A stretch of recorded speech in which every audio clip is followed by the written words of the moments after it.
ሄሎ ጤና ይስጥልን ወደ መሃል ሚዲያ ቤተሰብ ሰላም ብያለሁ በያላችሁበት ሰላማችሁ ይበዛ ይሁን እንደተለመደው አዳዲስ አዳዲስ መረጃዎችን እና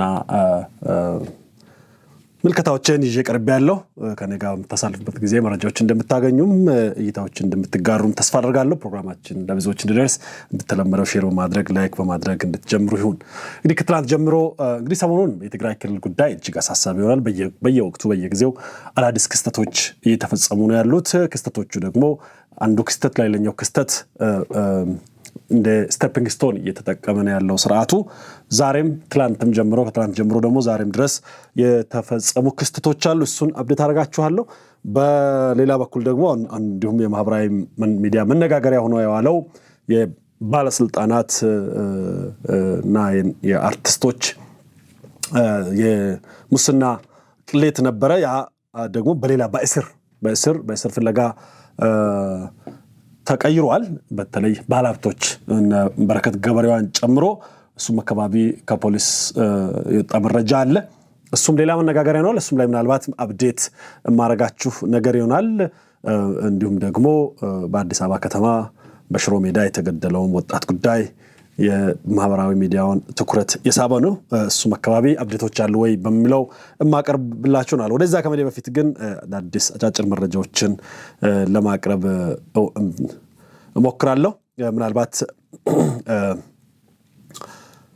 ወደ ትግራይ ክልል አንድ የተሰማ መረጃ አለ በትግራይ ክልል በአክሱም ከተማ እንግዲህ የትግራይ ክልል ሲኖዶስ በማለት ራሱን የጠራው በተለይ ሰላማ የትግራይ ክልልን ቅዱስ ከተማ ትግራይ ከተማን ቅድስት ከተማ በስል ሊሰይም እንደሆነ መረጃ ወጥቷል የትግራይ ኦርቶዶክስ ተዋሕዶ ቤተክርስቲያን ሲኖዶስ ባደረገው ጉባኤ በጥንታዊቷ የአክሱም ከተማ መጠሪያ ቅድስት አክሱም ጽዮን ከተማ እንዲሆን መወሰኑን ቢቢሲ አማርኛ ዘግቧል ቤተክርስቲያኒቷ ይህንን ውሳኔ ተከትሎ በከተማዋ እንደ መጠጥ እንደ ጫት ሽያጭ ያሉ ተግባራት ላይ እገዳ እንድጣል ፍላጎቷን ገልጻለች ነው የሚለው መረጃው የከተማዋንም ቅድስና የሚመጥኑ ዝርዝር ህጎች መመሪያዎች ያወጣች መሆኑንም መረጃዎች ያሳያሉ እንግዲህ አክሱም ከተማ በብዙ ነገር ስሟ እየተነሳ ያለ ከተማ ነው ከሁለት ዓመት በፊት የኤርትራ አራዊት ሰራዊት የጨፈጨፈው ጭፍጨፋ አንዱ መነጋገሪያ የነበረው ከዛ በኋላ ደግሞ አክሱም ከተማ ላይ ነው የሁለተኛው ፕሬዝዳንት ግልበጣ የተደለተው አሁን ደግሞ ወደ ቅድስት ከተማነት ልትሰየም ነው ወደ ሃይማኖታዊ ከዛም በዘለለ ደግሞ በብዙ ኢትዮጵያውያን ዘንድ ከአክሱም በሃይማኖታዊ ሳቢነት ያላት ከተማ ናት በዛ ምክንያት በየዓመቱ ንግስ ለማክበር ብዙዎች ከብዙ የኢትዮጵያ ጫፎች የእምነቱ ተከታዮች እንዲሁም ጎብኚዎችም የሚገርፉባት ከተማ ነች አዲስ ነገር የሚያደርገው እንግዲህ ሌላው ምናልባት ከአክሱም አልፎ ምን ሰማው ደግሞ የሙስሊም ወንድሞቻችን ስቃይ ነው እዛ ከተማ ውስጥ የሚኖሩ ሙስሊም ወንድሞቻችን የቀብር ቦታ ጭምር የሚያገኙበት አይደለም ምናልባት አሁን የቅድስት ከተማነት መሰየም የበለጠ ያን ነገር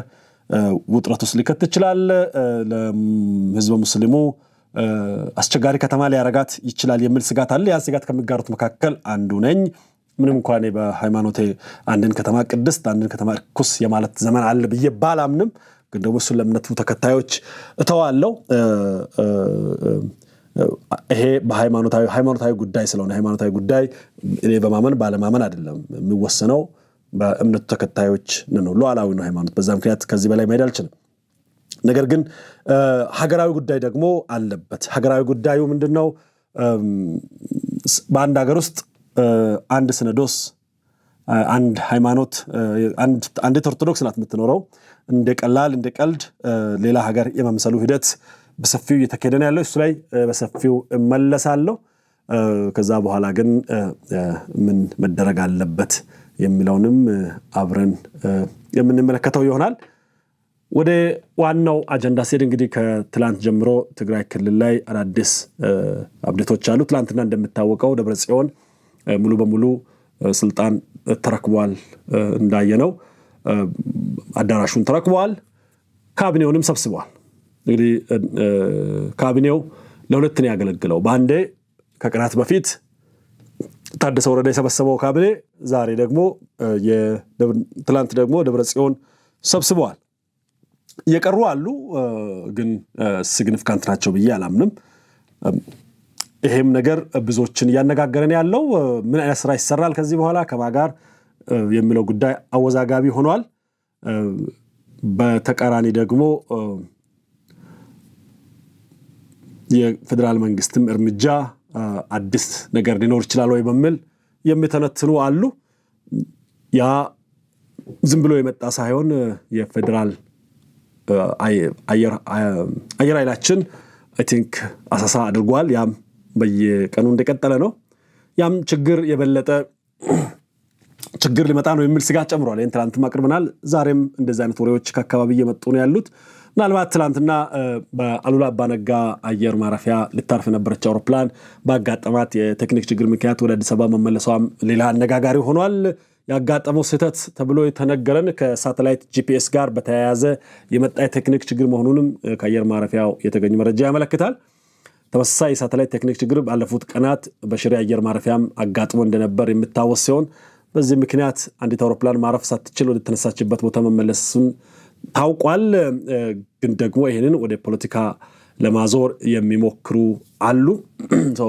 መቀሌ በረራ ተቋረጠ፣ ድንገተኛ በረራም ግራ ተደረገ የሚሉ አሉ። እኔ ባለኝ መረጃ የመቀሌ አውሮፕላን ማረፊያ ላይ የተከሰተው የቴክኒክ ክስተት እንጂ የበረራ ማቆም አይደለም።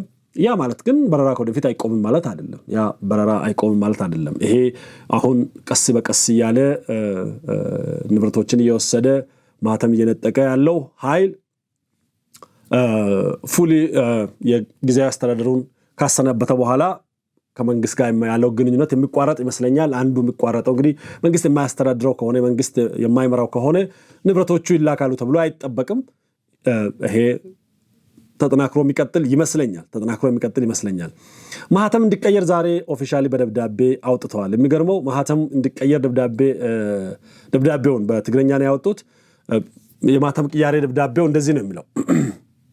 እንግዲህ ምናልባት ደብዳቤውን ባሳያችሁ እመርጣለሁ። ስክሪን ላይ ደብዳቤውን ላድርግ። እንግዲህ በደብዳቤው እንደምታዩት ከላይ ያለው the interim regional administration of southern zone ትግራይ ነው የሚለው። እንደምታዩት ከላይ ያለው ጊዜያዊ አስተዳደር ነው የሚለው፣ ከስር ያለው ግን የትግራይ መንግስት ነው የሚለው። ምን እየሰሩ ነው የሚል መጀመሪያ የሚሰጠው እሱ ነው። ምን እየሰሩ ነው ማለት ጊዜያዊ አስተዳደር የሚለው ማህተም ቀይረናል ለማለት ጊዜያዊ አስተዳደር የሚለውን ሄዲንግ ነው የተጠቀሙት። እነዚህ ሰዎች በእርግጥ ማንበብ ስትተዋል ወይ?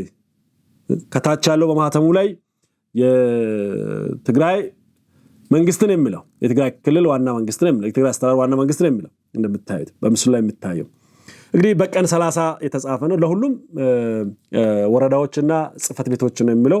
ከአዲ ጉዱም የተጻፈ ነው። ጉዳዩ ማህተም እንዲቀየር ስለማሳወቅ የሚል ነው። ከላይ በርዕሱ ለመግለጽ እንደተሞከረው በፕሪቶሪያ የሰላም ስምምነት ምክንያት የጽህፈት ቤቶች ማህተም የትግራይ ጊዜያዊ ክልላዊ አስተዳደር በሚል ስንጠቀም መቆየታችን የሚታወቅ ነው። ነገር ግን የትግራይ ብሔራዊ ክልላዊ መንግስት ምክር ቤት በዕለት 27/08/2018 ዓመተ ምህረት ባካሄደው ስድስተኛ መደበኛ ጉባኤ የለም እኮ እንደዛ ስድስተኛ ዘመን የሚባል የለም።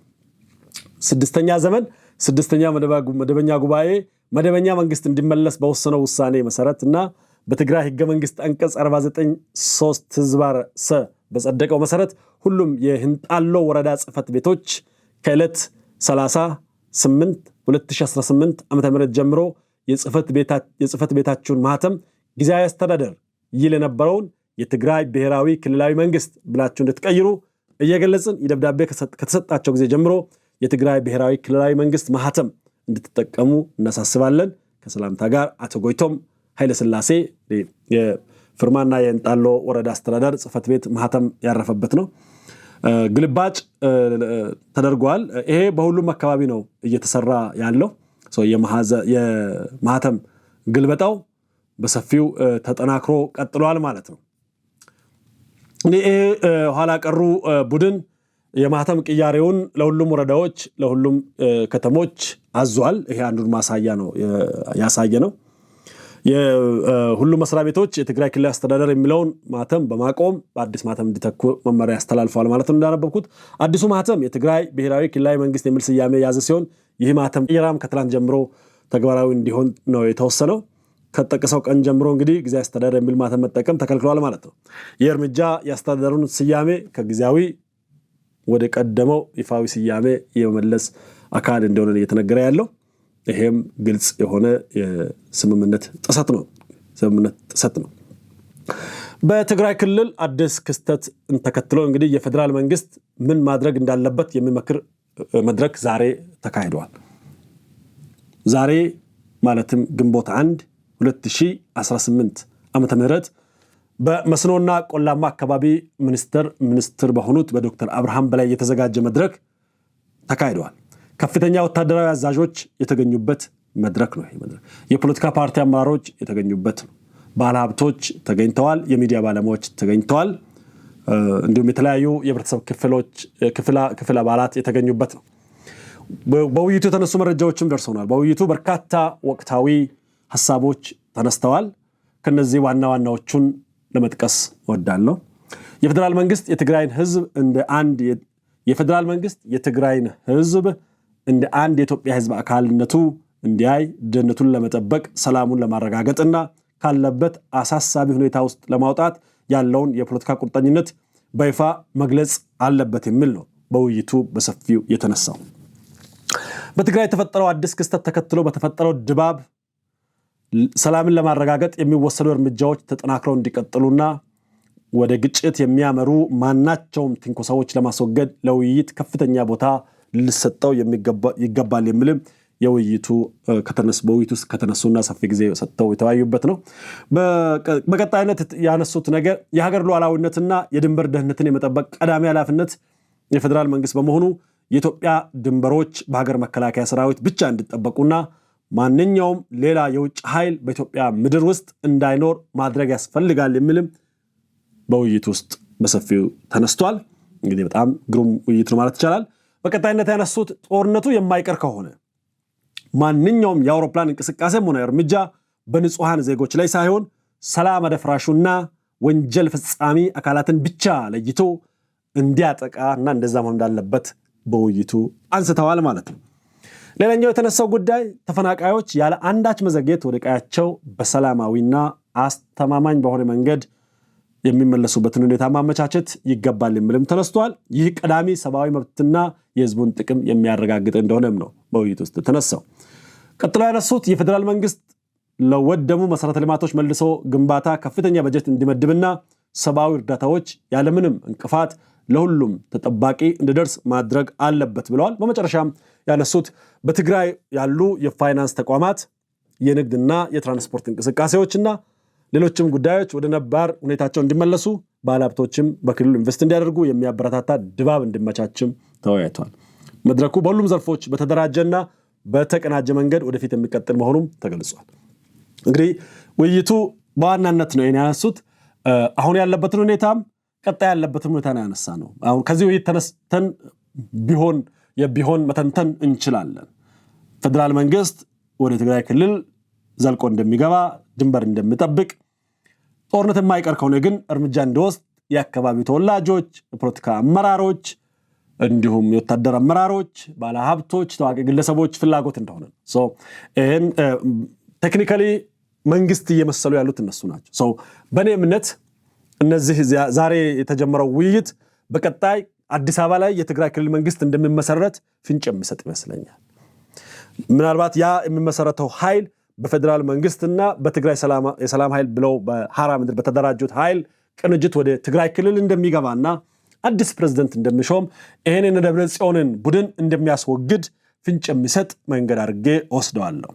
ምክንያቱም ካላችሁ አንደኛ በሰላም እንዲያልቅ በድርድር እንዲያልቅ ካስቀመጡ በኋላ በሰላም የማያልቅ ከሆነና በድርድር የማያልቅ ከሆነ መንግስት የአየር ጥቃት የእግረኛ ወታደር እንኳን ይገባል ብዬ አላስብም። የአየር ጥቃት በመፈጸም መሪዎችን ለይቶ በሚገልበት ጊዜ እርምጃ በሚወስድበት ጊዜ በሚያስወግድበት ጊዜ ጥንቃቄ እንዲያደርግ የሚል ምክር ሐሳብ ነው የቀረበው። ያ ትክክለኛ ምክር ሐሳብ ይመስለኛል። ጠቅላይ ሚኒስትሩም አንዴ ፓርላማ ላይ ፍንጭ ሰምተዋል። የጦርነቱ መልክ ይቀየራል። አሁን ላይ ጦር አሰልፈን ወረዳ አውርድ እየተባለ የሚከድበት አይደለም። በቴክኖሎጂ የሚደረግ ኦፕሬሽን ነው የሚሆነው። ምናልባትም እነ ደብረጽዮንን የማሰር ወይም የማስወገድ ነው የሚሆነው። እነ ሞንጆሪኖን የማሰር ወይም የማስወገድ ነው የሚሆነው። እነሱ ላይ የሚደብቅ ህዝብም የለም፣ እነሱ መደበቂያ የላቸውም። መንግስትም ፉል ፍሌጅድ የሆነ ጦርነት በእነሱ ላይ ያውጃል ብዬ አላምንም። ውይይቱ በዚህ አያበቃ። ውይይቱ አሁን ያለበትን ሁኔታ ይገመግማል። ውይይቱ አሁን ላለው ሁኔታ እንደ መፍትሄ ያቀርባል። ውይይቱ መፍትሄውን በሁለት መልክ በአንደኛው ክንፍ ለሰላም ቅድሚያ እንዲሰጥ፣ ያ ክንፍ የማይሰራ ከሆነ ደግሞ የሰይፍ ክንፍ እንዲጀመሩ፣ የሰይፍ ክንፍ ሲጀመር ሰይፉ ማረፍ ያለበት በጠዋጮቹ ላይ በችግር ፈጣሪዎቹ ላይ ብቻ እንደሚሆን ከዛ በኋላ ስለ ቀጣዩ ስራም ይወራል ማለት። ስለ ፋይናንስ አውርተዋል፣ ስለ መልሶ ማቋቋም አውርተዋል፣ ስለ መልሶ ግንባታ አውርተዋል፣ ስለ ንግድና ስለ ኢንቨስትመንት አውርተዋል፣ ስለ ተፈናቃዮችም ጉዳይ፣ ስለ ዳር ድንበር ጉዳይ አውርተዋል። ይሄ ካስወገደ በኋላ ደብረጽዮንና ግብረ አበሮቹን የመከላከያ ሰራዊት የፌደራል መንግስት ካስወገደ በኋላ የሚመጣ ነው። በዚህ በሚቀጥሉት ጊዜያትም ተመሳሳይ ነገሮች ሊኖሩ እንደሚችሉ ይጠበቃል ማለት ነው። ይሄን እንግዲህ በዚህ ውይይት ውስጥ ስለ ጊዜያዊ አስተዳደሩ የተነሳ ነገር የለም። እንግዲህ ምናልባት ብዙዎች ወደ ኋላ ሄደው አቶ ጌታቸው ረዳ ስልጣን ማብቂያ አካባቢ የነበረውን ማስተውሰው መጽሐፍ ጀምረዋል። ጌታቸው የጊዜያዊ አስተዳደሩ ስልጣን በኃይል እየተወሰደ ነው ሲል ምክትሉና የትግራይ ጸጥታ ኃይሎች የበላይ ጠባቂ የነበረው ሌተናል ጀነራል ታደሰ ወረደ ስልኩን ዘግቶ ነበር የጠፋው። ቴሌቪዥን ላይ የቀረበ በትግራይ የተለየ አደጋ የሚያስከትልም ሆነ የፌደራል መንግስትን ጣልቃ የሚያስገባ ነገር የለም፣ ሁሉም ነገር ከትግራውያን ቁጥጥር ውጭ አይደለም እያለን የነበረው በወቅቱ። በኋላ ግን ሌተናል ጀነራል ታደሰ ወረደ የጊዜያዊ አስተዳደር ፕሬዝዳንት ተብሎ ተሾመ። በወቅቱም በትግራይ የተፈጠረው ሁኔታ ከባድ ቢሆንም የፌደራል መንግስት ጣልቃ እንዲገባ አልጠራም ብሎ አረፈው። ከዛ በኋላ እንግዲህ በሰፈሩት ቁና እንደሚሉት ራሱ በሰራው ተመሳሳይ መንገድ እሱ ላይም ደረሰበት ማለት ነው። እንግዲህ ከዚህ በኋላ ለሚፈጠረው ችግር ማነው ተጠያቂ? እውነት ቲፒኤልኤፍ ብቻ ነው ወይስ ራሱ ተጠያቂ ይሆናል የሚለው ነገር ብዙዎችን ያወያየን ያለው። በተፈጠረው ጉዳይ ተጠያቂነቱን እሱ በፌስቡክ ገጽ ልጥፍ ወደ ደብረጽዮን አዙሯል። በእኔና በብዙዎች እምነት ግን የዚህ ለሚፈጠረው ችግር ተጠያቂነት ሲመጣ ታደሰ ወረደ ራሱ ከተጠያቂነት የማያመልጥ ወንጀለኛ ነው ብዬ አምናለሁ። እንግዲህ እሱ በጌታቸው ላይ ያደረገው በሱ ላይ የተደረገም ቢሆን ቢያንስ ጌታቸው ከዛ ቡድን ጋር ሳይመቻመች ነው የቀረው። ይሄ ደግሞ ምንም እንኳ ያስረከበ ነገር እንኳን ባይኖር ያላስረከበ ነገርም የለም። ፎርማል የሆነ የመሸላለም ነገር እንኳን ባያመጣ ታደሰ ወረደ ያለምንም ኮሽታ እንዲረከቡ ነው እድል የሰጣቸው። አሁን እንግዲህ ማህተም የተቀየረ ነው። ከዚህ ውጪ ምን ወንጀል እንዳለ አላውቅም። ሌላው ምናልባት ተስፋ የሚሰጥ ነገር ነው አሁን የማቀርብላችሁ መረጃ። የሰራዊት አዛዦች ተቃውሞ ተነስቷል በዶክተር ደብረጽዮን መመለስ ላይ። ይሄን እንግዲህ ከአካባቢው የተገኘ መረጃ ነው የሚያሳየው። ዶክተር ደብረጽዮን ገብረ ሚካኤል ወደ ፕሬዝዳንትነት እንዲመለስ መወሰኑ በአብዛኛው የትግራይ ከፍተኛ የሰራዊት አዛዦች ዘንድ አሁን ላይ ጠንካራ ቁጣ ቀስቅሷል። ተቃውሞም እንደፈጠረ ምንጮቻችን እየገለጹ ነው። ይሄ ተስፋ የሚሰጥ ነገር ነው። የሰራዊት አዛዦቹ ነባሩ መንግስታችን ይመለስ የሚለውን የህወሓት ተቋም ደግፈው የቆሙ ቢሆንም ዶክተር ደብረጽዮን ወደ ስልጣን እንዲመለሱ ግን ፍላጎት እንዳልነበራቸው ተገልጿል። ግማሽ ድጋፍ ማለት ነው። ጊዜያዊ አስተዳደሩ እንዲፈርስ በሁሉም በሚባል ደረጃ ፍላጎት አሳይተዋል። ያላሳዩት ወደ አዲስ አበባና ወደ አፋር መጥተዋል። ነባሩ መንግስት እንዲመለስ ከተስማሙ በኋላ ፕሬዝዳንት ላይ ደግሞ አልተስማሙም። ይሄ ሞንጆሪኖ ክንፍ ሊሆን ይችላል። ወታደራዊ አመራሮቹ እንግዲህ የጊዜያዊ አስተዳደሩ መፍረሱን ቢቀበሉም የጊዜያዊ አስተዳደሩ ከፈረሰ በኋላ በሚመለሰው በእነሱ ዋናው መንግስት ነባሩ መንግስት ነው የሚሉት። አሁን ደግሞ ቃል እየቀየሩ ነው። ባይዜ ውዝፍ የሚለውን የተንጠለጠለ ምናምን ትተው ደግሞ ነባሩ ወደሚል መጥተዋል። አይ ቲንክ አሁን ጥሩ ቃል አግኝተዋል። ጥሩ ቃል ከረፈደ በኋላ ነው ጥሩ ቃል ያገኙት። ነባሩ መንግስት እንዲመለስ ይፈልጋሉ፣ ግን ደግሞ ደብረጽዮን መሪ እንዲሆን አይፈልጉም። ለምንድን ነው ብዬ ስጠረጥር ሜይ ቢ በደብረጽዮን አመራርነት አለቅን ነው። ደብረጽዮን መሪ አይደለም። ችግር ነው። ቢመራም ችግር ነው መርቶ የሚያመጣው፣ ሞት ነው መርቶ የሚያመጣው እንጂ ልማት፣ እድገት፣ ብልጽግናና ሰላም መርቶ አያውቅም በዘመኑ ደብረጽዮን። ምናልባት ከዚህ ሊሆን ይችላል፣ ከሌላም ሊሆን ይችላል። ወታደሮቹ እንግዲህ ወታደራዊ አመራሮቹ ዶክተር ደብረጽዮንን እንደ የጥፋት አረም በመምሰል ለትግራይ ጥፋት እንደሚሰሩ አመራር አድርገው እንደሚመለከቷቸው ነው ከውስጥ መረጃዎች የሚያሳዩን። አብዛኛዎቹ የሰራዊቱ አዛዦች አማኑኤል አሰፋን ነው ወደ ፕሬዝዳንትነት ይመጣል ብለው የጠበቁትም ግምትም ነበራቸው፣ ድጋፍም ያላቸው። ይሁን እንጂ ከህወሓት አመራር ምንም አይነት ተቃውሞ ሳይነሳ ሂደቱ ማለፉ በርካታ አካላትን እንዳላስደሰተ መረጃው ያሳያል። ከከፍተኛ የሰራዊት አዛዦች መካከል ብርጋዴር ጀነራል ወደ እምብታይ ምንድነው ኃይለ ስላሴን ጀነራል ኃይለ ስላሴ ወደ እምብታይ የሚባለው ብቻ ነው የዶክተር ደብረጽዮን ደጋፊ መሆናቸው ሲገለጽ የታወቀው። ሌሎቹ ግን ሹመቱ ትግራይን ወደ ባሰ አደጋ ያስገባታል የሚል ስጋት አድሮባቸዋል ይላል የመረጃ ምንጮቻችን። ይህ ሁኔታም አዛዦቹ በከባድ ጸጸትና ቁጭት ውስጥ እንዳስገባቸውም ምንጮች ያሳያሉ። አንዳንዶች እንደሚዘጉት ጀነራሎቹ ያልተጠበቀ ቁጣ ይቀሰቀስና እንደገና የታደሰ ወረደ ላይ ደብረጽዮን ያደረገው ደብረጽዮን ላይ ደግሞ ምክትሉ ሊያደርግ ነው ወይ የሚል ያነሳል። የአዛዦቹ አመጽ ወዴት ሊሄድ ይችላል? አዲስ ቀውስ ሊፈጥር ይችላል ወይ? የምታይ ተቃውሞ በደብረጽዮን ላይ ያመጣል ወይ እንዲሁ ዝም ብሎ ተራ ጸጸት ሆኖ ይቀራል የሚለው የሚጠበቅ ነው የሚሆነው። እኔ አዛዦችም ይሁን የፖለቲካ አመራሮች ትግራይ ውስጥ ያሉት እንደው አርቀው እንኳን ማሰብ የተሳናቸው ነው ወይ ነው ይሄ ሊሆን እንደሚችልስ መገመት እንዴት እንደተሳናቸው አላቅም። በዋናነት እንግዲህ እነዚህ ሰዎች ስልጣን ሲረከቡ ከነባሩ መንግስት ይምጣ ሲሉ ህገወጥ እንደሆነ ያውቃሉ። ጀነራሎቹም ያውቃሉ፣ እነ ደብረጽዮንና ግብረ አበሮቹም ያውቃሉ። ከፌደራል መንግስት ጋር መነጋገር እንደማይችሉ አብሮ መስራት እንደማይችሉም ያውቃሉ። እንግዲህ በዋናነት ታዲያ እነን ያወቁ ለምን ነው ወደ ስልጣን የሚመጡት ከተባለ በአብዛኛው የሚባለው እንግዲህ ወታደሮቹ አካባቢ ከወንጀል ለመሸሽ ነው፣ ከተጠያቂነት ለመሸሽ ነው። በእነ ደብረጽዮን አካባቢ የስልጣን ጥማት ነው።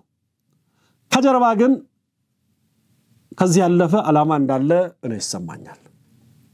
የምሰማቸው መረጃዎችም ስላሉ እኔ ጉዞው የዲፋክቶ ስቴት ጉዞ ነው ብዬ አምናለሁ።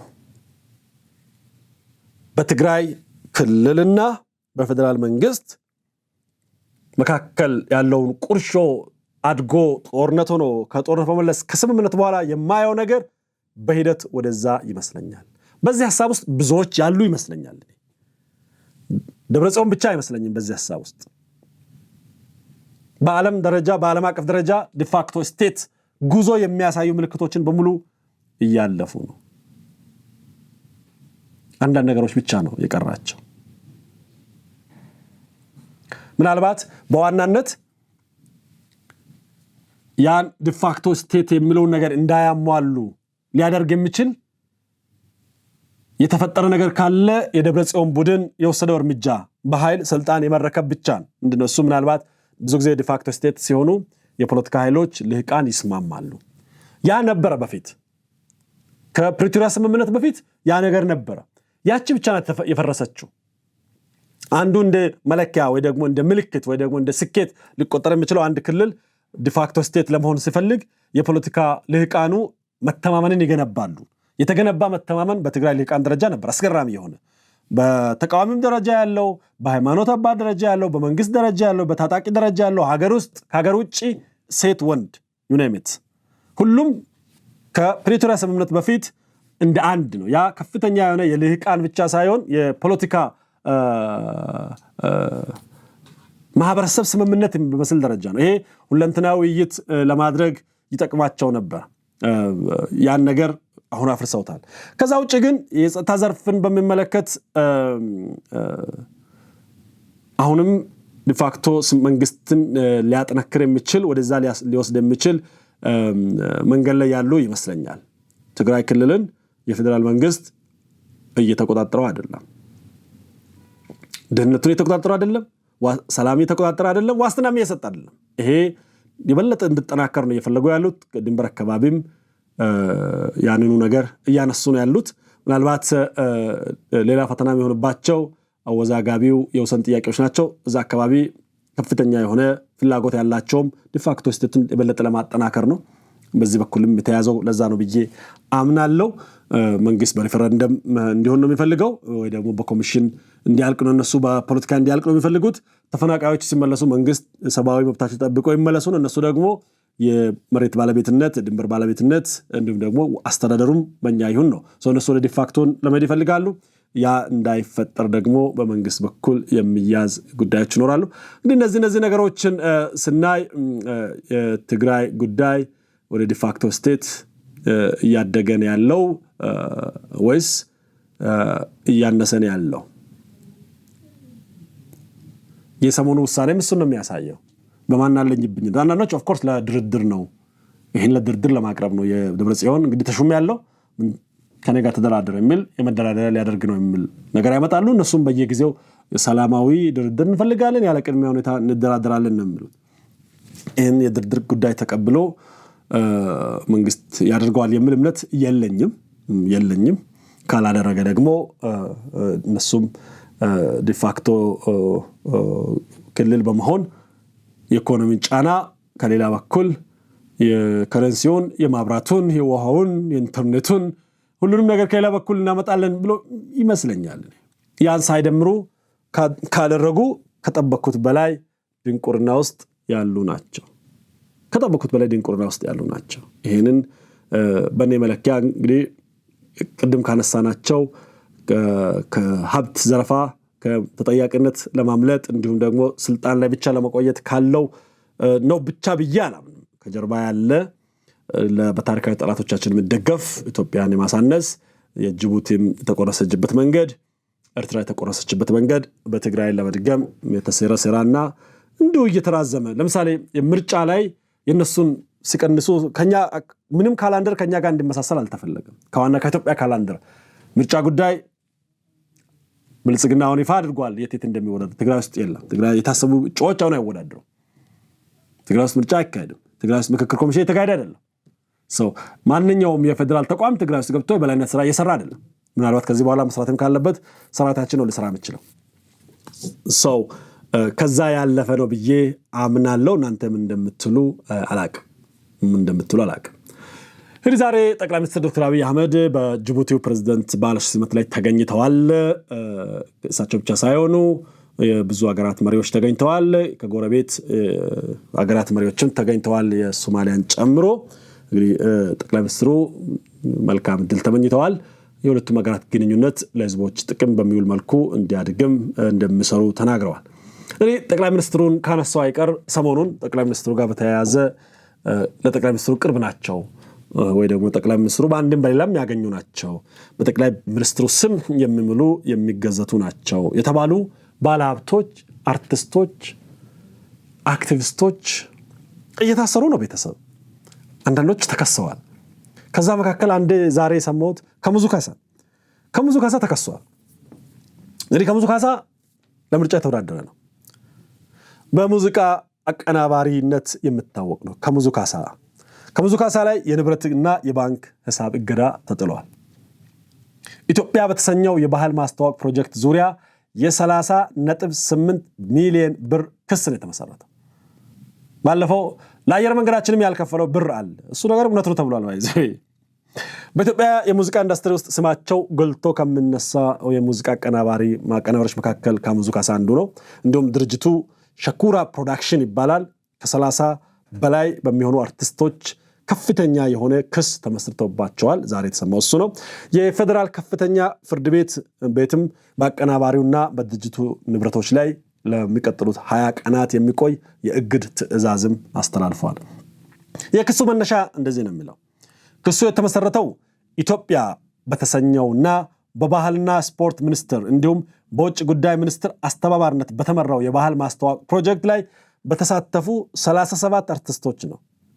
አርቲስቶቹ በቻይና፣ በራሽያና በሌሎች ሀገራት እንዲሁም በሀገር ውስጥ በርካታ የባህል ትርኢቶችን ያቀረቡ ቢሆንም ሊከፈላቸው የሚገባው ክፍያ እንዳልተፈጸመላቸው ገልጸዋል። እንግዲህ ክፍያው እንዲከፍል ከባህል ሚኒስትር ጋር ውል አስሮ ይሄን አቀናጅቶ ሲመራ የነበረው ከሙዙ ካሳ ነው። እኔ የመጀመሪያ ጥያቄ ለምን ለሱ ተሰጠ የሚል ነው። ብልጽግና ስለምን ነው ለሱ የሰጣችሁት? ለባህል ሚኒስትር ጭምር ነው ጥያቄ ማቀርቡ። አወዳድራችሁ ነው ለሱ የሰጣችሁት? የብልጽግና አባል ስለሆነ ነው ለሱ የሰጣችሁት? መስፈርት ምንድን ነው? እናንተ ለምን ያልከፈላችሁት? ባህል ሚኒስትር ለምን ነው አንድ ላይ ያላደረገው? ለምን ነው ፌቨር የሚደረገው? ምን ስላደረገ ነው ፌቨር የሚደረገው? አብይዬ ስላለ ነው። እንደዚህ አይነት ነገር መቆም አለበት ብዬ አምናለሁ። የመጀመሪያው ይሄ ነገር ግልጽ ቢደረግ ጥሩ ነው። እንግዲህ ወደ ዝርዝሩም ስንሄድ የምንሰማው ከመንግስት ተቋም ጋር ውል የፈረመው ከሙዙ ካሳ ሸኩራ በሚባለው ፕሮዳክሽን መሰረት ነው።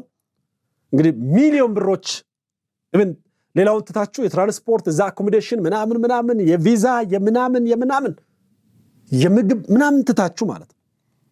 እነዚህ አልተከፈለንም ያሉት ራሱ 30 ሚሊዮን ነው።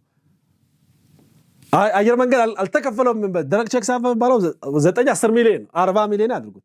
ስለዚህ ወደ 100 ሚሊዮን የሚጠጋ ወር 70-80 ሚሊዮን የሚጠጋ ገንዘብ አለ ማለት ነው። ይሄን የሚያህል ገንዘብ የፌደራል ተቋም ወጪ ሲያደርግ በጫራታ ነው ወይ አወዳድሮ ነው ወይ? ከዚህ በፊት የነበረ ኤክስፒሪየንስ አለ ወይ? ይሄ ልጅ ከዚህ በፊት እንደዚህ ስራ ሰርቶ ያውቃል ወይ? ለማበረታታት ከሆነ ደግሞ በምን መስፈርት ተመረጠ? የመንግስትን እንደግፋለን፣ ሌብነትን ግን አንደግፍም፣ ሙስናን ግን አንደግፍም። ዋና የክሱን ነጥቦች ላንሳ። የገንዘብ መጠኑ እንግዲህ አርቲስቶች የ4 ወር የልምምድ አበል አልተከፈለንም ነው የሚሉት። የተስማሙት ክፍያና የጉዳት ካሳንም ጨምሮ ነው የከሰሱት። የውል ስምምነቱ በመለከት እንደ አርቲስቶቹ ገለጻ ከሆነ ለእያንዳንዱ መድረክ 117500 ብር ሊከፈላቸው ተስማምተው 11 ትርኢቶችን በተሳካ ሁኔታ እንዳጠናቀቁ መረጃው ያሳያል። ሆኖም ፕሮዳክሽኑ ክፍያውን ለመፈጸም ፈቃደኛ እንዳልሆነ ያብራራሉ። መንግስት ጋር እንደሄዱ ይናገራል። ክሱ ላይ የመንግስት ምላሽ እንዲህ ነው። አርቲስቶቹም ይህን ጉዳይ ይዘው ለባህልና ስፖርት ሚኒስቴር አቤቱታ ማቅረባቸውን ይናገራሉ።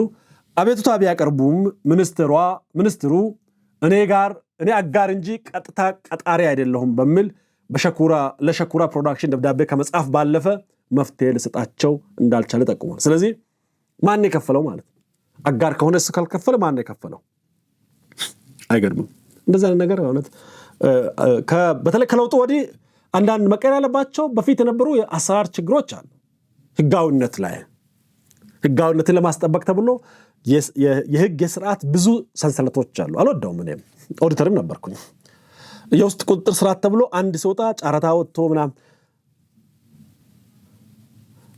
ጊዜን የሚወስድ ቅልጥፍናን የሚጎዳ የስራ አፈጻጸም የሚጎዳ ነገር አይ አንደርስታንድ። የመንግስት አሰራር በጣም ውስብስብ መሆን የለበትም። እቀበላለሁ እሱ። ሪፎርም ያስፈልጋል፣ እቀበላለሁ እሱ። ከኢህአዴግ ጊዜ ከነበረው ጥልፍልፍ ያለ አንደኛ ዙር ማስታወቂያ ሊሆን ይችላል። ነገር ግን ያ ማለት ቁጥጥር ስርዓቱን አንስተህ ክፈት ማለት አለ። አያንተ አጥር ረዝሟል፣ 3 አጥር አጠርክ፣ አንተ ቤት መግባት አስቸጋሪ ነው። አንደኛው አጥር ስታለፍ ሌላኛው በር ስታለፍ ሲባል ሌላ ሴኩሪቲ ካሜራ ጨማምረ ምናምን አጥሮችን አንስተህ አንድ አጥር ብቻ ልታረግ አጠር ያለች ግን ሌላ ሴኩሪቲ ኢንስቶል ታረጋለህ። ዲጂታል ሴኩሪቲ ኢንስቶል ታረጋለህ። ካሜራ ልታረግ ትችላለህ በሆነ መልኩ እንጂ ቤትን ክፍት አድርግ፣ መስኮትን በርን ክፍት አድርግ፣ ምንም ሌባ የለም ማለት አይደለም። አሁን የማየው ነገር እንደዛ ይመስላል። ልድገመው። አሁን የማየው ነገር አንዳንድ አሰራር እንደዛ ይመስላል። ህጎች የሉም፣ ስርዓቶች አይኖሩም። ብድግ ተብሎ ለአንድ ሰው ይሰጣል፣ ይሰራል ወይም ይበላል። አንዳንድ ተሰጥና አሳደ ደግሞ ትፈልጋለህ። ለምሳሌ በረከት ላይ የምናየው እሷን ነው። በረከት ጉዳይ ላይ ወደሱ መለሳለሁ። እንግዲህ ይሄ ነው ያለው መረጃ። ይሄን ካለ በኋላ ፍርድ ቤት ነው የሄዱት። በመንግስት በኩል መፍትሄ ስላገኙ በአስፈጻሚ በኩል ማለት ነው። ይሄም የፍርድ ቤት ሌላ የመንግስት ክንፍ ነው። የፍርድ ቤት ትዕዛዝና እገዳ ነው ያወጣው። የፌደራል ከፍተኛ ፍርድ ቤት የቀረበውን አቤቱታ ተመልክቶ እሱን መነሻ በማድረግ የሚከተሉትን ውሳኔዎች አስተላልፈዋል። አንደኛ ውሳኔው የባንክ ሂሳቦች እንዲታገዱ ነው። የባንክ ሂሳቦቹ በኢትዮጵያ ንግድ ባንክ፣ በአቢሲኒያ ባንክ፣ በህብረት ስራ ባንክ እንዲሁም በአዋሽ ባንክ የሚገኙ የካሙዙ ካሳም በግሉ እንዲሁም ደግሞ የሸኩራ ፕሮዳክሽን ሂሳቦችም እንደ ድርጅት ለሚቀጥሉት 20 ቀናት ታግደዋል ማለት ነው። መሸጥም መለወጥ አይቻልም። ገንዘብ ብቻ አይደለም፣ በሁለተኛነትም ሌላ ውሳኔ እና እግድ አስተላልፈዋል። የንብረት እግድ ነው። እሱ ደግሞ በአቀናባሪው በካሙዙ ካሳ ስም ያሉ ማናቸውም ንብረቶች እንዳይዛወሩ፣ እንዳይሸጡ የእግድ ትዕዛዝ ተሰጥቷል። ካሙዙም ተጠይቋል። ሪፖርተር ነው የጠየቀው። መረጃውንም ያገኘሁት ከሪፖርተር ነው። ትክክል ካልሆነ ተጠያቂው ሪፖርተር ነው። የካሙዙ ካሳ ምላሽ አቀናባሪው ከሙዙ ካሳ በበኩላቸው የቀረበባቸውን ክስ አስተባብለዋል። ሐሰት ነው ብለዋል።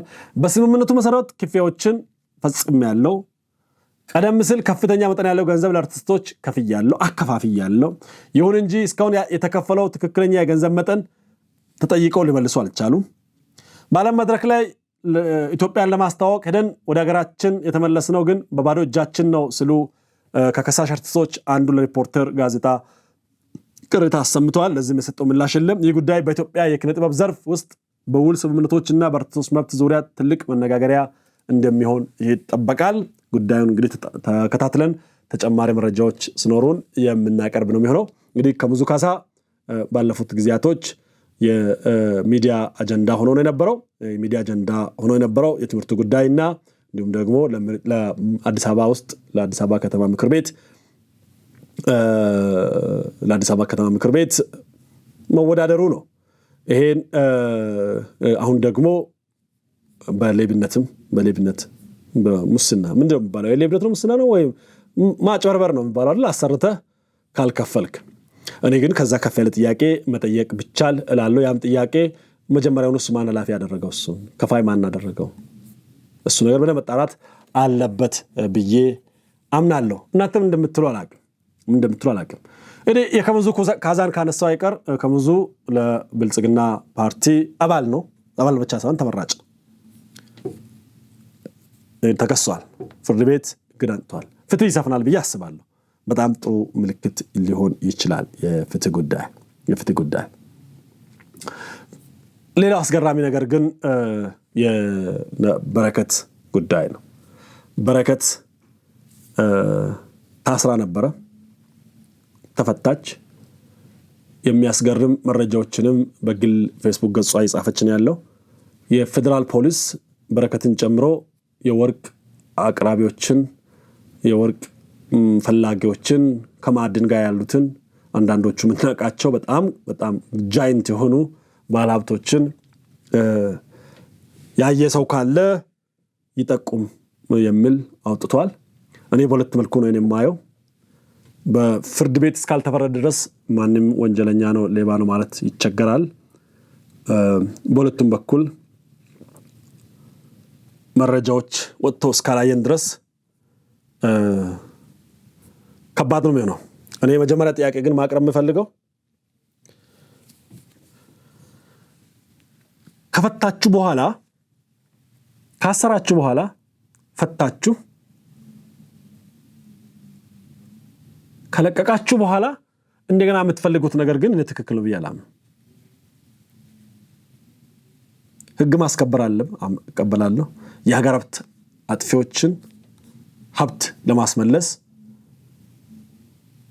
አጥፊዎችን ወደፊት ማቅረብ፣ እነዚህ ግለሰቦቹ ደግሞ ከህግ ሸሽተዋልና አቅርቡልኝ ማለት ያለ ነው፣ ትክክል ነው። እሷ ደግሞ ያላትን ነገር በሙሉ ሚዲያ ላይ እየዘረገፈች ያለችው እሷም እንደምትለው የፍርድ ቤት ማስረጃዎችን አቅርባለች። ታስሬ ንብረቴን ሽጠው በልተው በህግ የተሸፈነ ዘረፋ ፈጸመቡኝ፣ ፍርድ ቤት ነጻ ስለኝም እንዳልፈታ ከለከሉኝ ነው የምትለው ባለሀብቷ። እናንተም እንደምትሉ አላቅም። ምናልባት እሷ ያነሳችሁን ነገር ብቻ ላንሳ። በሀገሪቱ ውስጥ ትላለች 820 ቀጥታ ነዳጅ ተጠቃሚዎችና ከ1980 በላይ ማደያዎች አሉ። እኛ 4 ሰዎች ብቻ ነን ነዳጅ ያስወደድን ብለን ተከሰስን ነው የምትለው። የፍርድ ቤት ሰነዶችና ማስረጃዎችን አቅርባለች። 436,000 ሊትር ነዳጅ እንደተፈቀደላት አቅርባለች። ፍትህ ተደፍሯል ነው የምትለው። በዋናነት እንደውም በወርቅ ንግድ ስለተሰማራው የወርቅ ንግድ ላይ በመግባቴ የመጣ ጣጣ ነው፣ እሱን ትቻለሁ። ዘራፊዎች ሌቦች ናቸው እኔን እንደዚህ ያደረጉ ያሉት ነው የምትለው። ለዛም ማሳያ የሚሆን ብዙ ነገር ዘርዝራለች በገጿ ላይ። ማንም ሊያስራት እንደማይችል አይነት ነገር ያስታውቃል ከሀገር እንደወጣች። ነዳጅንም በመለከት እኔ ታስሬ ነዳጁን ሰርቀው በልተዋል ነው የምትለው። የንግዱንም የኢንቨስትመንቱንም በአፋርም ይሁን በደቡብ በኦሮሚያ በሁሉ ቦታ የተሰጣትን የንግድ ፈቃዶች በሙሉ ለሚመለከተው በሚል ዘርዝራ ጠቅሳለች። በሴትነቷም በፖለቲካም በፍትህም በመንግስት ባለስልጣናት በኩልም ግፍ እንደደረሰባት ነው።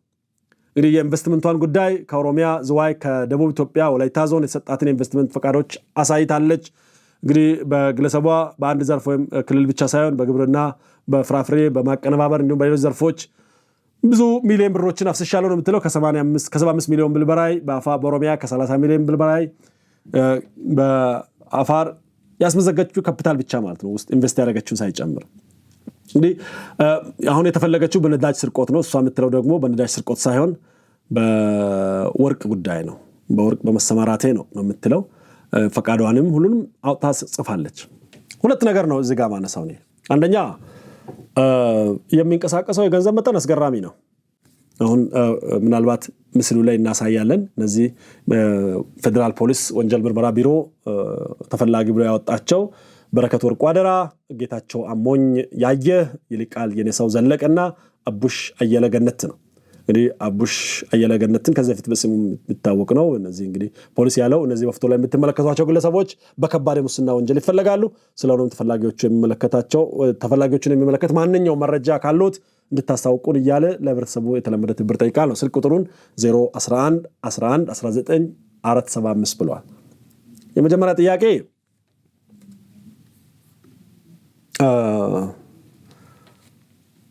እንግዲህ ለጠቅላይ ሚኒስትሩ ከዕድሜ ቀንሶ ይስጥ የምትልናት በረከት የመጀመሪያው የምረዳው አትፌስ ቫልዩ በጠቅላይ ሚኒስትሩ ስም እየማሉ እየተገዘቱ እየተጣበቁ ዘረፋ ላይ ያሉ ሰዎች አሉ ማለት ነው። እነዚህ ጥገኛ ከስርዓቱ ጋር ጥገኛ ሆነው ሀብት ንብረት የሚዘርፉ ናቸው ማለት ነው። ይሄ የሚጠበቅ ቢሆንም የሚፈለግ አይደለም። እንደዛ ሆኖ ዘርፈው አምጥተው ሲያስቸግሩ ከስርዓቱ ጋር የተጣበቁ እንኳን ቢሆኑ ሙስናና ወንጀል ሲሰሩ መጠየቅ ከተቻለ ይሄ ጥሩ ምልክት ነው። ስርዓቱ መንግስቱ ለወዳጆቹም የማይራራ ነው ማለት ነው ካጠፋ። የመጀመሪያ ፌስ ቫልዩ ወስደው ይሄን ነው። አሁን ላይ ደግሞ ተከታታይ ነገር እያየው ስለሆነ ለምሳሌ አርቲስቶች በፌንቴክ የሰሩት ስራ በሚመለከት አይ ቲንክ በሚቀጥለው ሳምንት እርግጠኛ አይደለሁም ቀኑን ፍርድ ቤቱ በዋስ እንዲፈቱ ወስኗል። በፋስ ከውጭ ነው ኤክሰፕት መንሱር ጀማል ካሉት ውስጥ ደግሞ ኩላሊቴን ሰጣለሁ ደግሞ ኩላሊቴን አሞኛል ብለዋል አሉ በክስ። የታመመ ኩላሊት ልትሰጥ ነበር እንደ ለጠቅላይ ሚኒስትራችን የታመመ ኩላሊት ልትሰጥ እሱ ነው ሲወጣ ሊሸሽ ይችላል በሚል የዋስ ማስትና ያልተሰጠው። በጠቅላይ ሚኒስትሩ ስምና ፎቶ የሚነግድ ሌባ መያዝ መጀመሩ እንደዛ እንድል ያደረገኝ አንድ እሱ። ቀጥሎ በረከት ናት። በረከት እንግዲህ የጠቅላይ ሚኒስትሩን መጽሐፍ $25,000 ከመግዛት አንስታ ዩሮ ከመግዛት አንስታ ከሁሉም ባለስልጣናት ጋር ፎቶ ያላት ከሁሉም ባለስልጣናት ጋር ከናዳነች ጋር ከናቢ ከሁሉም ጋር የተቀራረበች ናት። ከጀነራሎች ጋር ሳይቀር የተቀራረበች ናት። የራሷ ሴኩሪቲ ያላት ቪአይፒ ያላት ማታደርገው ነገር የላት ፈላጭ ቆራጭ ነው የነበረችውና እንደዛም ሆኖ መያዝ ከህግ ተጠያቂነት ማምለጥ እንደማይቻል ማሳያ ነው። አሁን የካሙዙ ክስም በእውነት የሚያልቅ ከሆነ ጥሩ ነው ለኔ። ፍትህ ሰፍኖ እሱም ሌባ ከሆነ ብታሰር ምንም ችግር የለብኝም። ምንድነው ለኔ የሚሰጠኝ ካላችሁ መንግስት ወይም የብልጽግና መር መንግስት መሪ ያለው እንድል ያደርገኛል ማለት ነው። ግን ይሄ ብቸኛው አመለካከት አይደለም። ውስጥ ላይ ያለው የመንግስት ሌቦች የእርስ በርስ ፍትጊያ ውጤትስ ቢሆን ለምሳሌ ከበረከት ጋር አብሮ የሰራ ብቻዋን አትሰራም፣ ብቻዋን አልሰረቀችም፣ ይሄን ብቻዋን አልዘረፈችም ልበል። ከሷ ጋር የሰራ ሌባ ባለስልጣን እና ከሷ ጋር ያልሰራ ባለስልጣን እየተፋተጉ እየተጠቃቁስ ከሆነ ጥርጣሬ አለኝ። ፒውርሊ እንደዛ ነው ብዬ እንዳስብ እንደመጀመሪያው በቃ ስርዓት እየሰፈነው ነው ብዬ እንዳላስብ የሚያደርገው ካሰርክ በኋላ ተጠያቂነትን ለማስፈን ሂደት ከጀመርክ በኋላ ሌላ ክስ እያዘጋጀ ከእስር ፈተህ ሸኝተህ ምንድነው ምን ቢያምርህ ምን ጠፋብኝ እኮ ቤተሰብ እንደዚህ ጥፋኝ ነው አሁን ተረትና ምሳሌ ሰዶ ማሳደድ ቢያምር ዶሮን በቆቅላ ውጠኝ ነው የሚባል ወይ ደግሞ ፈተለቀ እናንተ ጻፉበት ትክክለኛውን አገላለጽ። ሰርቀሻል ዘርፈሻል ብለህ ካመንክ ካሰርክበት ለቀህ ከሀገር አስወጥተህ እርግጠኛ ከሆንክ በኋላ ከግዛት ውጪ ከሆነች በኋላ ፌስቡክ ላይ እንደ ልብ እንድታጋልጥ አድርገህ አፋልጉኝ አትልም ነው አይባልም። እሱ ነው የምጠረጥረው። በሷ ወገን ያሉ ሌቦቹ ባለስልጣናት እኔ አምናለሁ። ለዛ ማለት ብልጽግና ጽዱ ነው በሰላም አላምን ነው ከይቅርታ ጋር ከሷ ጋር ያሉ ባለስልጣናት ከክስ ማዳን እንኳን ባይችሉ ከሀገር ግን ማሸሽ ችለዋል። ከፍርድ ቤት ስርዓት ማስመለጥ ችለዋል ማለት ነው። እሷን ሴፍ ቦታ ላይ አስቀምጠው ኢትዮጵያ ያዘንኩሽ እንድትል ማድረግ ችለዋል ማለት ነው። ሁለተኛ ጥርጣሬ ነው። ሶስተኛው ጥርጣሬ በረከት እንደምትለውም ደግሞ ሊሆን ይችላል። ሌቦቹ ያባረሯት ነው። ተቋሙትን የሚያስፈራው እሱ እንዳይሆን፣ እሱ ከሆነ በጣም ነው የሚያስፈራው። ግን ሊሆን ይችላል ስቲል የመሆን እድል ያለው ጉዳይ ነው። ሰነዶቹን አጣርቶ የኢንቨስቲጌቲቭ ስራ ሰርቶ ለህዝቡ ጥያቄ ግልጽ የሆነ ምላሽ የሚሰጥ የሚዲያ አካል ከመንግስት ቢኖር ጥሩ ነበር። በዚህ ይሆናል በዚህ አይሆንም ከምንል በመንግስት ሚዲያዎች ላይ መዘገቡን አላቅም። ከፌደራል ፖሊስ በኋላ ተዘግቧል። ቤተሰብ ፎቶአቸው ወጥቶ እንግዲህ አልዘግብም ካሉ ሰጎና እንትናን አሻውስ እንደሚያደርጉ ነው የሚሆነው። ወለድ ፌደራል ፖሊስ ለጥፎ ካልዘገቡ ከዘገቡ እዚህ ጻፉልኝ እስቲ። እንደዚህ አይነት ጉዳይን በተለይ ደግሞ የፐብሊክ ኮንሰፕሽን ምርጫ እየደረሰም ነው። ይሄ ለምርጫ ጥሩም ግባትም መጥፎም ግባትም ሊሆን ይችላል።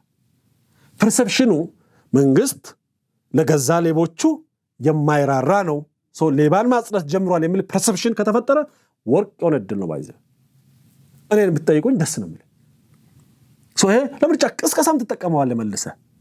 በተቃራኒ ሌላ ትርክት ከተረዳ ደግሞ መጥፎ ነው። መንግስት ውስጥ ያሉ ሌቦች እየተጋጩ ነው የሚል ፐርሰፕሽን ከፈጠረ መጥፎ ነው።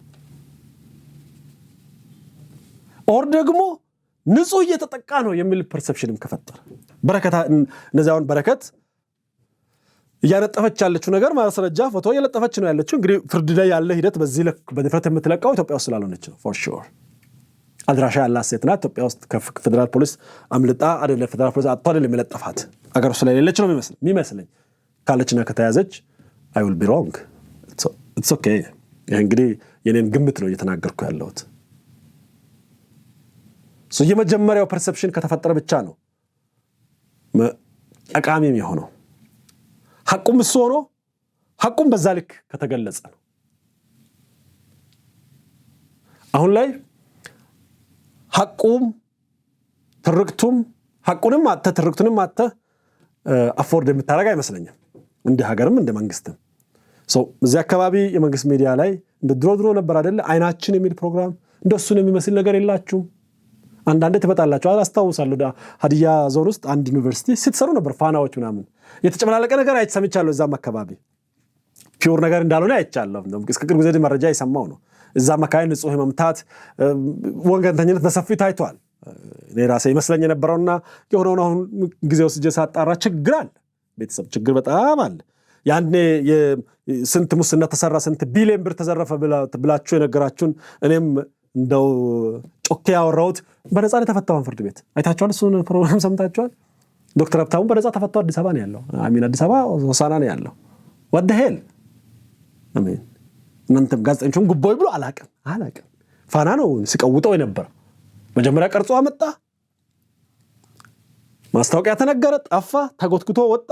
ከወጣ በኋላ የምታየው ነው የሆነው። አትሊስት እነዛ ፋና ውስጥ ያላችሁ ወይ ደግሞ ኢቲቪም ሊሆን ይችላል ወይ ደግሞ ዋልታም ሊሆን ይችላል፣ የፈለጋችሁትን በሉ እናንተ። እንደዚህ አይነት ሀገራዊ ትርክቶች ሲመጡ ሼፕ ማድረግ ከናንተ የምትጠበቅ ነው። የሚዲያ ትርክት ከናንተ የምትጠበቅ ነው። እንደውም አሁን በእንትን ራሱ አሁን በሽሮ ሜዳ የተገደለው ወንድማችንን ፖሊስ መግለጫ ወጥቷል፣ በቁጥጥር ስር ውሏል። ሌሎቹ ያን ኢንሲደንት ተጠቅመው አዲስ አበባን የቀውስና የብጥብጥ ማዕከል ለማድረግ የሚሰሩትን ስራ ስታዩ ሌሎች ሚዲያዎች አሁን የዳስጣል ተረሳና ሁሉም አይኖች፣ ሁሉም እጆች፣ ሁሉም ጽሁፎች በሙሉ ወዴት ነው ካላችሁ ወደዚህ ወጣት መገደል አልነበረበትም። ይቃወማሉ በጣም በፖሊስ በር ላይ መገደል አልነበረበትም። ፖሊሱን መጥቶት ሊሆን ይችላል፣ ጥርሱን አራግፎት ሊሆን ይችላል። ፖሊስ ህይወቱም ቢያልፍ ለህዝብ ቅድሚያ መስጠት አለበት። ሪስክ አይደለም መጥቶ መቀበል። በወቅቱ ለህይወቱ አደጋ ቢሆን ራሱ የተማረ ነው ፖሊስ ኢትዮጵያ ውስጥ አይ ቲንክ እግሩን መጥቶ የግፊት ማቅረብ ይችላል። የተወሰደው ነገር በፍጹም ስህተት ነው። ፖሊስም ሊመሰገን የሚገባው በህግ ቁጥር አውሯል። ነገር ግን ሌሎች ጸረ መንግስት ጸረ ህዝብና ጸረ ሀገር የሆኑ ሚዲያዎች ምን እየሰሩ ነው ያሉት? ትርክቱን ለራሳቸው ሊያስተካክሉ ነው አይደለ? እውነት በመዘገብ ደግሞ ማስተካከል ይቻላል። ሌሎቻችሁ በተቃራኒ ያላችሁ እኔ በእውነት የመንግስት ኮሚኒኬሽን ሁሌም እንደምለው ሞቅሰው ለዚህ ነው። በማህበራዊ ሚዲያ ላይ ከመንግስት ተቋማትና ከመንግስት ባለስልጣናት ጋር የተገናኘ ነገር አጀንዳ ሲሆን በዛ አጀንዳ ውስጥ ግቡበት፣ መስመር አስይዙ፣ ሐቁን ንገሩ። እናንተ ስትገቡ ማብራት ሲመጣ ጨለማ ይጠፋል። በቃ እውነት ካላችሁ እውነቱን መዘገብ ብቻ እኮ እዛ አካባቢ ሄዳችሁ ነዋሪ ማናገርበት ምን ችግር አለ? ፖሊስ ተይዟል። ፖሊሱን ሄዳችሁ ግዝብ ግንኙነቱን አምጣችሁ ጠርታችሁ በስልክ አስገብታችሁ እንዴት እንደተያዘ እንዴት ምን አይነት ደረጃ ደርሰዋል መዘገብ ባን። አሁንስ ጀዋር ምንድነው እያለ ያለው? ጫፍ ላይ የነበረው የምን በነፃ ርሸና አዲስ አበባ ገባ፣ የህዝቡ ቁጣ ተቀሰቀሰና ለውጥ ያመጣሉ ብዬ አይደለም፣ ግን ልፋታቸው እንድታዩ ነው። እንዳትንቁ ነው፣ እንዳትንቁ። እኔ የሚዲያ ጨዋታ ነው ምንም አያመጣም የሚባለው ነገር አልገዛም። ውሃ ጠብ እያለች ነው መዝጋት ያለብህ፣ ካልሆነ ድንጋይ ትሰረስራለች። ጠብ ስትል እዚህ መሰርሰር ብቻ እዛ ታበሰብሳለች ጣሪያው። ወዲያው ነው ጠብ ያለበት ቦታ የቱ ጋር ነው የሚያፈሰው ቤተሰብ ልጥፍ ነው የሚደረገው። ድክመታችሁን የተሰውከ አትበሉ። ጠላት ደከመ ብላችሁ አሳንሳችሁ አትገምቱ። ጠላትን አታሳንሱ። ወደረኛን አታሳንስ። አግዝፈ ብታይ ይሻልሃል። አሳንሰ ልትጎዳ ትችላለህ። ጠላትህ ታንክ ይዟል ብለህ እሱ ግን ሽጉጥ ቢይዝ ይሻላል። ለምን? ታንክን ለመደፍጠት ተዘጋጅተህ ሄደህ ሽጉጥ ምንም ስለማይከብድ። ጠላትህ ሽጉጥ ነው የያዘው ብለህ ሽጉጥ ይዘህ ሄደህ ታንክ ይዞ ከደበቀ ግን አለቀልህ ማለት ነው። ሊፈጠር ይችላል። ቁጣ ሊነሳ ይችላል። ግርግር ሊነሳ ይችላል። በተለይ አዲስ አበባ ላይ ብሶት ልሸጥ ይችላል። ብሶት ልቸበቸብ ይችላል። በቂ ፈርታይል ግራውንድ አለ። አዲስ አበባ ውብ ነች። አዎ። ድንቅ ስራ ተሰርቷል። አዎ። መደነቅ ተአምር ተፈጥሯል። አዎ። የኢኮኖሚ ጫና እንዳለ ግን እንዳትረሱ። ኑሮ የከበደው ብዙ ሚሊዮን ህዝብ እንዳለ እንዳትረሱ። ብሶት ያለው እንዳለ እንዳትረሱ። በፕሮፓጋንዳ የአስተሳሰቡ የተቀየረ ቁጥሩ ቀላል የማይባል አዲስ አበባ ውስጥ ህዝብ እንዳለ ከረሳችሁ ጉዳት ለራሳችን ለሀገራችን ነው የምታደርጉት።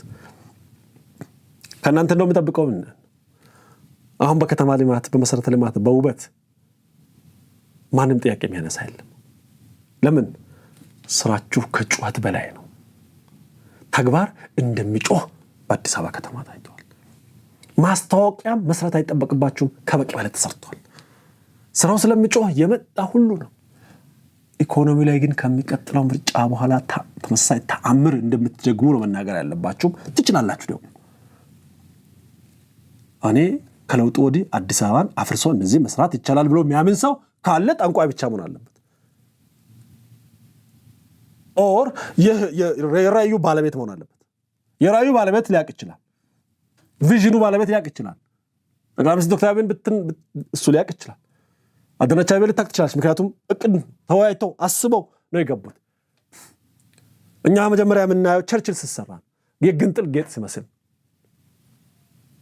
እንግዲህ በእነሱ አእምሮ ውስጥ የሳሉትን አዲስ አበባ በሁለት በሶስት ዓመት ውስጥ ደሊቨር ማድረግ ከተቻለ፣ ፊዚካል ከተማን አፍርሶ መስራት ከተቻለ፣ ከምንም አንስቶ ወርልድ ክላስ ከተማ መፍጠር ከተቻለ፣ ዓለምን የሚማርክ የሚስብ ከተማ መስራት ከተቻለ፣ ኢኮኖሚስ በሚመለከት መስራት ይቻላል ማለት ነው። ማንቀሳቀስ ይቻላል ማለት ነው። ከሚቀጥለው ምርጫ እንደው እሱ ላይ ፎከስ ቢደረግ ደስ ይለኛል። ይሄን ካደረጉ በእውነት ክብርት ከንቲባ እስካሁን በሰሩት ብቻ ቢመዘኑ አዲስ አበባ አይታ አግኝታ አታውቅም። በኔ ግምገማ ወደፊት የምታገኝ አይመስልኝም። ለምን እንደሆነ ታውቃላችሁ? ኢቨን ኬፐብል የሆነ ከንቲባ ቢመጣ ከዚህ በኋላ እድል የለውም። ያለቀለት ከተማ ነው የተረከበ ያለ። ቢያንስ ዋናዎቹ ጭካኔን የሚጠይቅ ድፍረት የሚጠይቅ ጥልቅ የመሪነት ጀግንነት ሪስክ መውሰድ የሚጠይቅን ስራ ሰሩት። ኦሬዲ ማፍረስ ነው ከባድ አፈረሱት። መገንባት ከባድ ነው ገነቡት። ማሳመን ከባድ ነው አሳመኑ። ከዚህ በኋላ የመጨመር የማሳመር የማደስ ሜንቴን የማድረግ ጉዳይ ነው የሚሆነው። ስለዚህ ይሄ በታሪክ ውስጥ በአዲስ አበባ ታሪክ ውስጥ የሚገርም ትራንስፎርም የተደረገበት ጊዜ ነው። እኔ በኢኮኖሚ የሚደግሙ ይመስለኛል። ከምርጫ በኋላ በኢኮኖሚ ቢደገም ህዝቡ ውበት፣ ጥራት፣ ዘመናዊነት እያየ ነው። ያን ኢንጆይ የሚያደርግበት የኢኮኖሚ አቅም ግን በጣም ውስንነት አለ። ያ የኢኮኖሚ ውስንነት በዚህ ከምርጫ በኋላ ይፈታል ብዬ አምናለሁ። ቤተሰብ ለዛሬ ያለኝን ክፍለ ጊዜ በዚህ ጨርሳለሁ። ነገ በሌላ ፕሮግራም እስክንገናኝ ቸርን ሰንብት። ጤና ይስጥልን።